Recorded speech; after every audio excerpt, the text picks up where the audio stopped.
کس وقت ایمان لانا بیکار ہے؟ ہر شخص کی عمر مقرر ہے، نہ اس سے گھٹ سکتی ہے نہ ہی بڑھ سکتی ہے۔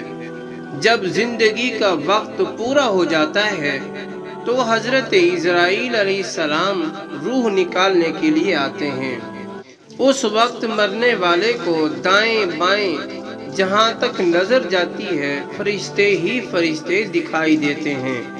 مسلمان کے پاس رحمت کے فرشتے ہوتے ہیں اور کافر کے پاس عذاب کے۔ اس وقت کافر کو بھی اسلام کے سچے ہونے کا یقین ہو جاتا ہے، لیکن اس وقت کا ایمان معتبر نہیں، کیونکہ ایمان تو اللہ عز و جل، رسول اللہ صلی اللہ علیہ وسلم کی بتائی ہوئی باتوں پر بن دیکھے یقین کرنے کا نام ہے، اور اب تو فرشتوں کو دیکھ کر ایمان لاتا ہے۔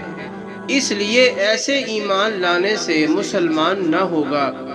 مسلمان کی روح آسانی سے نکالی جاتی ہے اور اس کو رحمت کے فرشتے عزت کے ساتھ لے جاتے ہیں، اور کافر کی روح بڑی سختی سے نکالی جاتی ہے اور اس کو عذاب کے فرشتے بڑی ذلت سے لے جاتے ہیں۔